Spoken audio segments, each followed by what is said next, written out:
Om Namo Bhagavate Vasudevaya Janmadhyasya yato anvayaditaratascha artheshu abhignaswarat Tene Brahmahridaya adikavaye muhyanti yatsurayah Tejo vari mridam yatha vinimayo yatratra sargo mrisha Dhamna svena sada nirastakuhakam satyam param dhimahi Nigamakalpataror galitam phalam shukamukad amritadrava sanyutam Pibata Bhagavatam rasamalayam muhuraho rasika bhuvi bhavukaha. So we now enter the sixth chapter of the ninth Skandha of Srimad Bhagavatam. We completed the story of the great devotee King Ambarish. Now Shuka Brahmarshi continues. He gives the sons of Ambarish, who are Virupa, Ketuman and Shambhu, and then the progeny that goes forth from them. Then he moves on to Ikshwaku. So we saw that Ambarish was the son of Nabhaga, who was the son of Nabhaga, who was the ninth son of Manu. So going back to the sons of Manu, we have now seen all the nine sons of Manu other than Ikshwaku. So as we already said, Ikshwaku being the first and the main son, Shuka Brahman wants to come to him last because Ikshwaku's lineage is the most important lineage that gives eventually birth to Lord Sri Ram. So he says Ikshwaku, who was born of Vaivasvata Manu.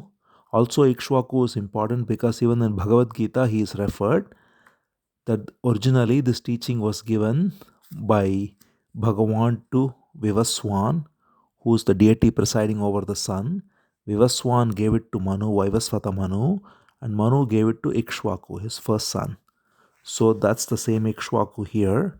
And therefore Ikshwaku, it is said, had many sons, and some of them went to rule the eastern side of present-day Bharat.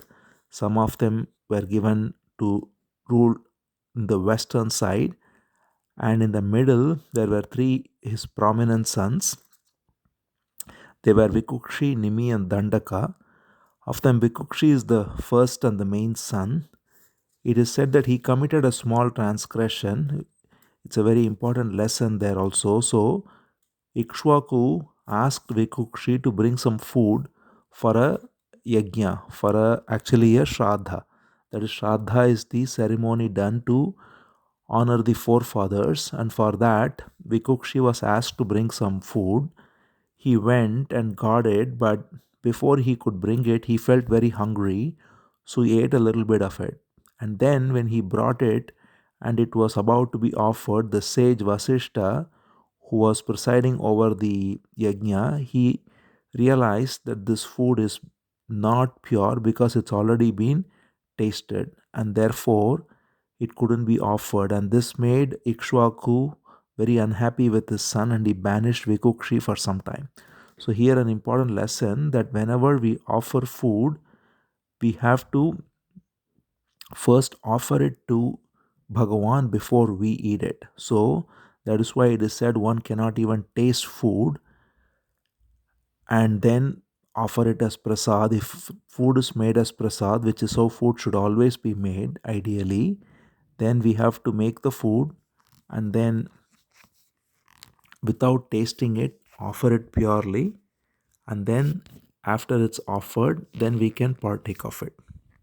Because Vikukshi did not do that, he was banished, and therefore he had to be outside somewhere for some time. Meanwhile, the king Ikshwaku, he was instructed again on the supreme wisdom by his sage Vasishta as well.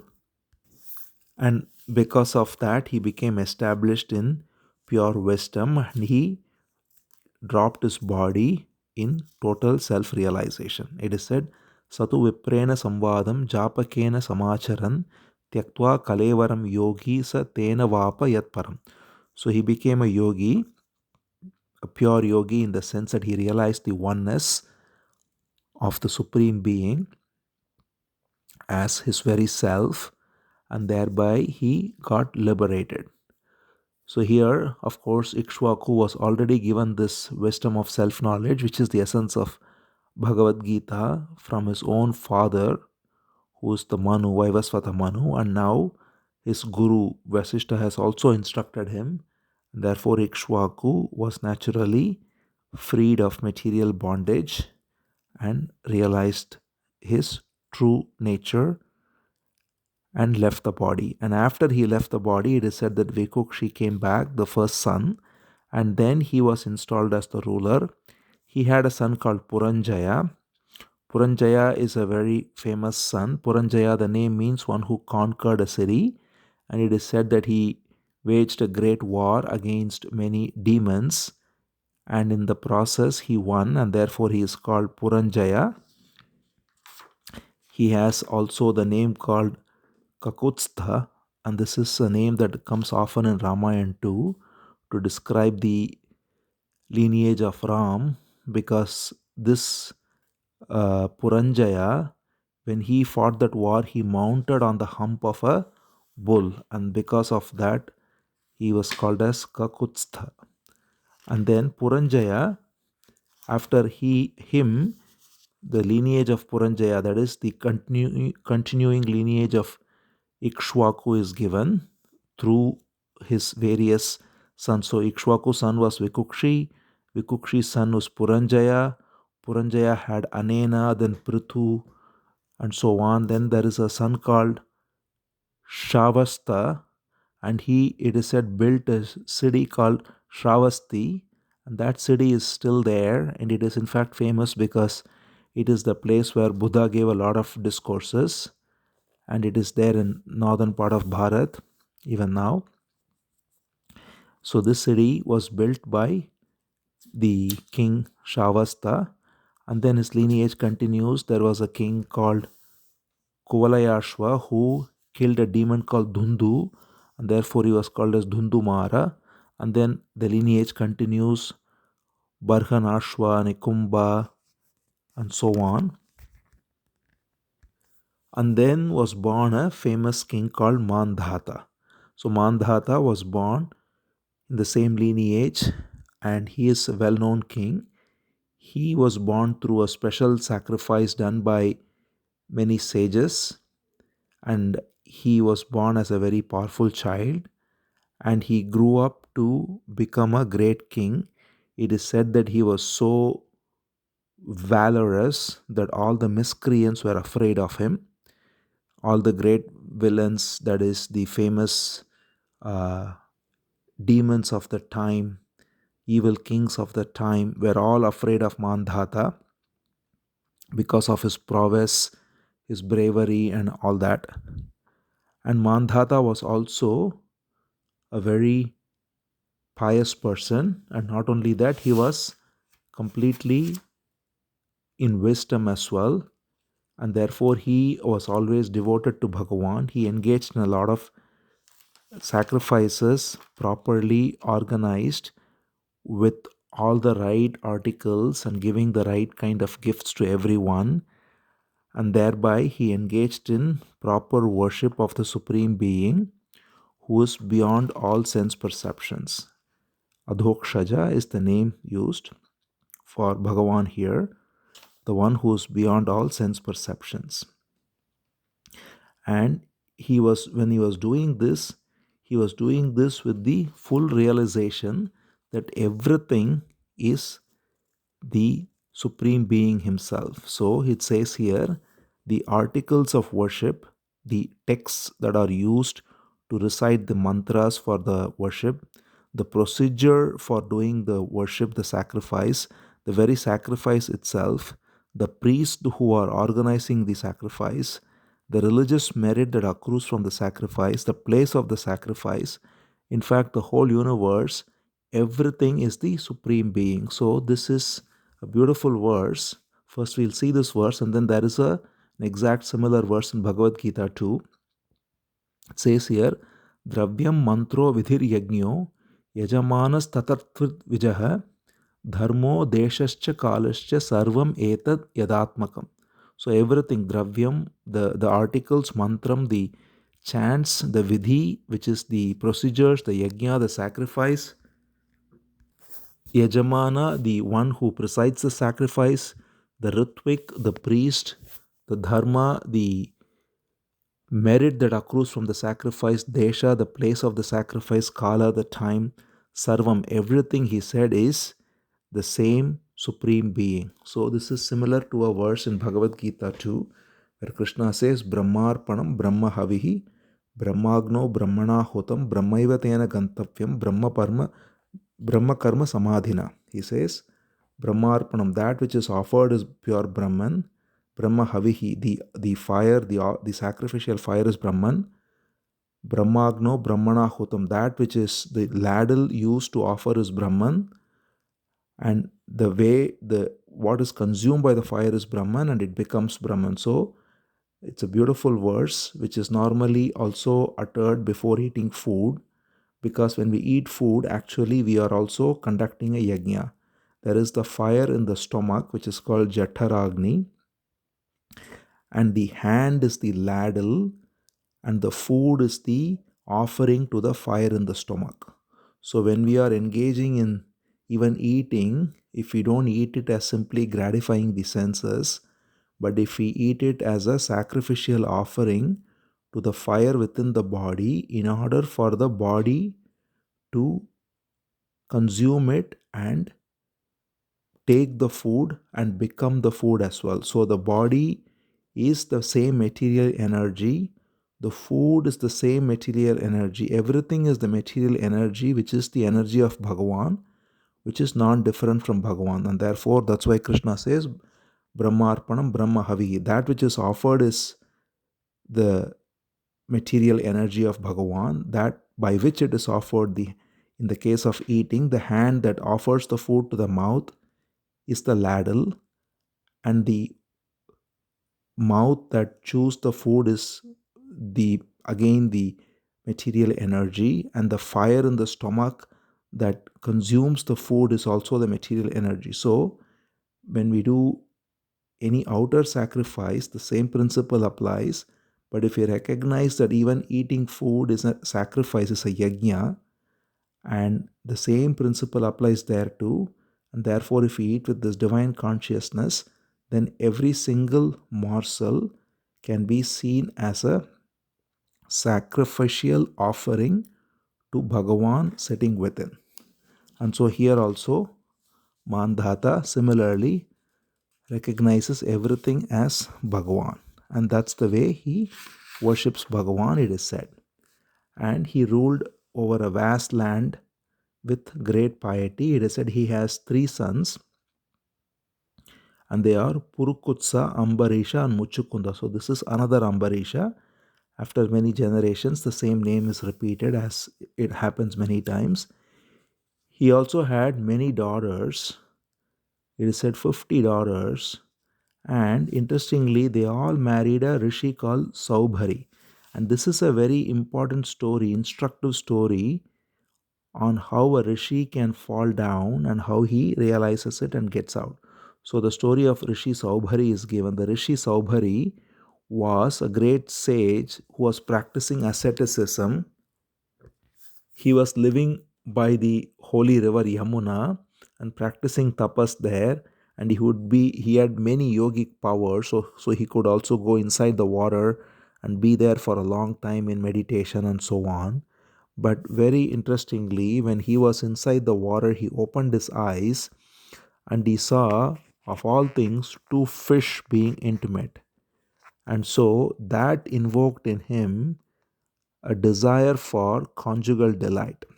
So this is how the material energy works, that one has to be always careful.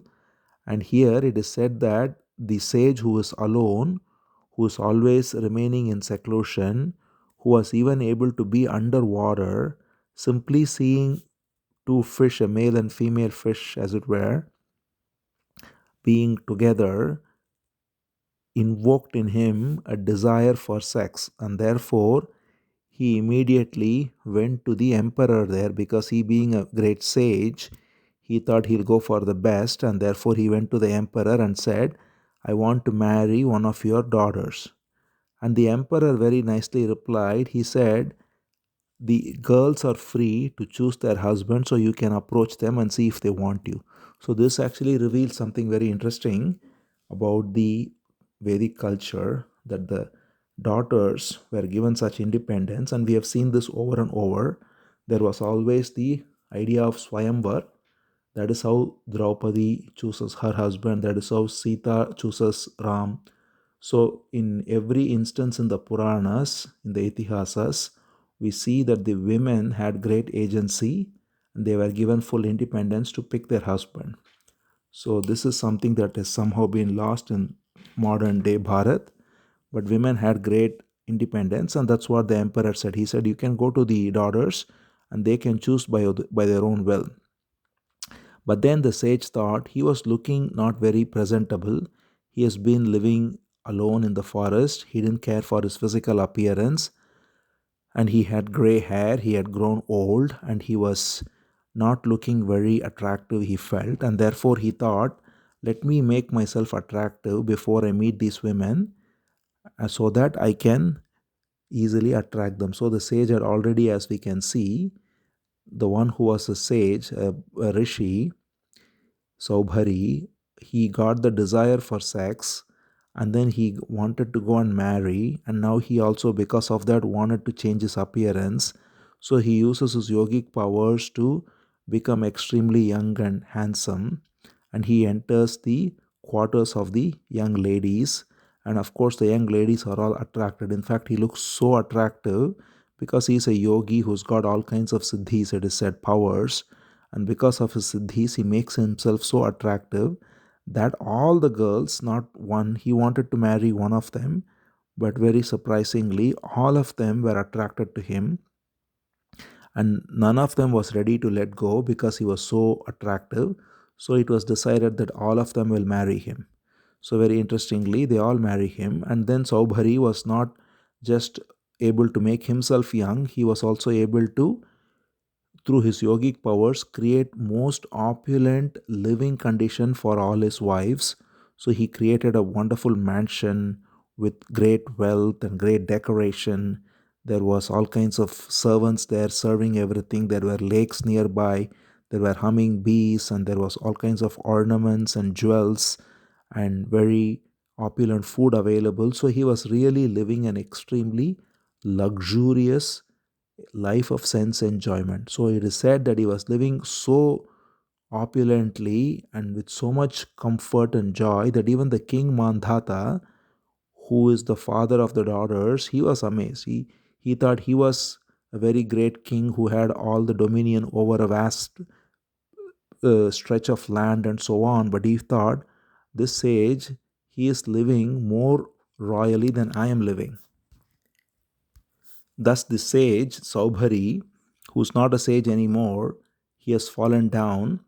He was completely attached to household life, to sense objects, to all the luxuries of the mansion, to all the wives, and he had many children with them, and he was becoming more and more addicted to it. So it is said that just as fire does not stop but only becomes bigger by adding clarified butter, similarly, Saubhari, by engaging in sensual delight, his desire for sensual delight only increased. So this is a simile that's given by Shastra too, to think that one can satisfy material desires and thereby get rid of them. It is said is as foolish as thinking that I'll add a little bit more fuel into the fire and extinguish the fire. The fuel only makes the fire grow bigger. Similarly, satisfying the desires is the fuel for the fire of craving for more desires, more pleasure, and therefore it was growing and growing. And at some point, though, after a long time of this kind of life, suddenly it hit him that he has fallen down very badly. So, because of his pious past life, that is, in this very life, it almost seemed like past life now because of his pre-marital life where he was a complete ascetic and he had acquired a lot of power, tapo balam, it is said, power of asceticism. It was still there in him, but it had gone to the back burner. But then, by grace, it suddenly woke up one day and he suddenly felt disgusted with himself. He said, look at me. I was a saintly ascetic who had observed sacred vows and who had maintained a very austere life for a long time. But all of this got swept away simply due to a moment's association of all things aquatic creatures. So he just saw two fish, and that instilled a desire in him, and that made him marry, and that made him create mansions, and that made him live opulently, have children. So a small seed of desire alone was enough to completely ruin him for such a long time. So he came to a conclusion, which is a conclusion for everyone, that he says, he who seeks true liberation, therefore, should completely avoid with body, mind, and senses the company of anyone who is engaged in sense pleasures, and only have company of those who are devoted to Bhagavan. So, this is a very important instruction. That is the essence of the story. He says, Sangam Tyajeta Mithunavartinam Mumukshuhu Sarvatmana na Visrujed Bahirindriyani Ekascharan Rahasi Chittam Ananta Ishe Yunjita Tadvritishu Sadhushu Chet Prasangaha. So he says, one who is truly sincere and serious about realizing the truth, about attaining the highest perfection of life, about realizing God, realizing one's true self, therefore has to be very careful and avoid the company of those who are addicted to sex, or those who are addicted to material comforts, and those who are engaged in worldly desires, and only be alone. And even better, because even being alone, there is no guarantee, because as we saw, he was alone, and yet he fell prey due to seeing some animals of, or some fish in this case. So therefore we can always meet strangers who can arouse desires and so on. So that is why he says it is the safest to keep the company of those who are devoted to the Lord. That is why Satsang is so highly glorified in Bhagavatam again and again. Here also it is glorified that the one who is devoted to the infinite Lord Ananta, only having company with such beings is the safest way to not fall down from one's position. So this is the conclusion of Saubhari, and it's the teaching of this chapter for all of us. So he says, how I was alone in solitude and fell down so badly, my judgment was obscured by infatuation, and I find that there is no limit to desires. Therefore, he got disgusted with everything, and he one day decided that enough is enough. I'm going to leave this house, this mansion, all this opulence, and again go back to the life of a true ascetic, engaging in austerities. But the good thing is, his wives, who were very devout and who were all taken care by him well, they also, because they revered the husband, they also followed him. So they all also left this mansion with all its servants and opulence and all that, and they were also ready to be with him in a small hermitage in some forest, and thereby they served him, and he was now completely engaged in only austerities and asceticism, and thereby the sage realized the self and left the body as liberated. And it is also said that his wives also followed him. By virtue of his spiritual glory, they were also able to realize their true nature and be free. So this again shows how also being uh, taking the position of serving someone who is a great sage helps those who serve as well. So there are a couple of important lessons, but the main thing is the fact that one has to be always on guard in the material world. There are many such stories, even of Vishwamitra, for instance, falling for Menaka and so on. So therefore, it is said that one has to always be very careful with the company one keeps and seek the company of Satsang, which is the safest boat to carry across the material world. That's the important lesson of this chapter. And with that ends the story of the sage Saurabhi. And now we will continue with the lineage of Ikshwaku that leads to Lord Sri Ram with the next few chapters. Om Namo Bhagavate Vasudevaya.